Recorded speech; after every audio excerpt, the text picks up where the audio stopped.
ಸಿದ್ದರಾಮಯ್ಯನವರು ನಾಯಕತ್ವ, D K Shivakumar ಅವರ ಅಧ್ಯಕ್ಷತೆ ಈಗಿದ್ರು ಕೂಡ ಬ್ಯಾಕ್ ಟು ಬ್ಯಾಕ್ ಸೋಲಾಗ್ಬಿಡುತ್ತಲ್ವಾ, ಏನು ರೀಸನ್ ಆಗಿತ್ತು? ಆಂಜನೇಯ ಗೆಲ್ಲಬಾರ್ದು ಅಂತಂದೇಳಿ ರಾಜ್ಯ ಮಟ್ಟದ ಕೆಲವು ನಾಯಕರೆಲ್ಲ ಒಂದು ಪ್ಯಾಕೇಜ್ ಮಾಡಿಬಿಡ್ತಾರೆ. ಅದು ಅವಾಗ ಆಯ್ಕೆ ಮಾಡೋಂಥ ಸಂದರ್ಭದಲ್ಲಿ ಕರೆಕ್ಟಾದ ಕ್ಷೇತ್ರನ ಆಯ್ಕೆ ಮಾಡ್ಕೊಂಡಿದ್ರೆ ಆಗಿರೋದು. ಆವಾಗ ನನ್ನ ಜಿಲ್ಲೆ, ನನ್ನ ಜನ, ನನ್ನ ಕ್ಷೇತ್ರ ಇದು ಅಂದ್ಕೊಂಡು ನಾನು ಹೋದೆ. ಅವಾಗ ಅಲ್ಲಿ ಮಾಡ್ಕೊಂಡಿದ್ದೆ ತಪ್ಪಾಗ್ಬಿಟ್ಟು. ಸಿದ್ದರಾಮಯ್ಯನವರನ್ನ ಈ ಬಾರಿ ಕೆಳಗಿಳಿಸಿದ್ದು ಇದನ್ನ ನೀವು ನಿರೀಕ್ಷೆ ಮಾಡಿದ್ರ ಅಂತ ಹೇಳಿ, ಮುಂದೆ ಒಂದಿನ ಒಳ್ಳೆ ಲೀಡರ್ ಆಗ್ತಾನೆ ಅಂತಂದು ಅನಿಸಿತ್ತು. ಆದರೆ ಈ ಮಟ್ಟಕ್ಕೆ ಬರ್ತಾನೆ ಅಂತ ನಾನು ಅನಿಸಿರೋದು.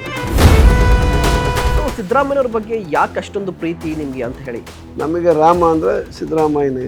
ಈಗ ನೀವು ದಲಿತ ಲೆಫ್ಟಲ್ಲಿ ದೊಡ್ಡ ನಾಯಕರಾಗಿದ್ರಿ, MLC ಮಾಡುವಂಥ ಅವಕಾಶ ಕಾಂಗ್ರೆಸ್ನಲ್ಲಿ ಇದ್ರೂ ಕೂಡ ನಿಮಗೆ MLC ಮಾಡುವಂಥ ಅವಕಾಶ ಸಿಗಲಿಲ್ಲ, MLC ಆಗಲಿಲ್ಲ. ನೀವು ಓಯ್ ಅಮ್ಮಯ್ಯ ಅಂತ ತಟ್ಟಿ ಹಿಡ್ಕೊಂಡು ಬೇಡಬೇಕಾಗಿತ್ತು.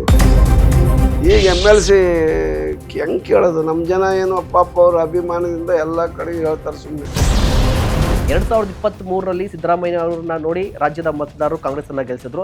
2028ರಲ್ಲಿ ಯಾರನ್ನ ನೋಡಿ ಕಾಂಗ್ರೆಸ್ಗೆ ಮತ ಹಾಕಬೇಕು ರಾಜ್ಯದ ಜನ ಅಂತ ಬಂದಾಗ ಏನು ಹೇಳ್ತೀರಿ? ಸಿದ್ದರಾಮಯ್ಯನವರು ಕೂಡ ಪ್ರಮುಖವಾಗಿರ್ತಾರೆ. ಸ್ಟೇಜ್ ಮೇಲೆ ಡಿ ಕೆ ಶಿವಕುಮಾರ್ ಅವರು ನಿಮ್ಮನ್ನ ಪದೇ ಪದೇ ಅವಾಯ್ಡ್ ಮಾಡ್ತಾ ಇರ್ತಾರಂತೆ.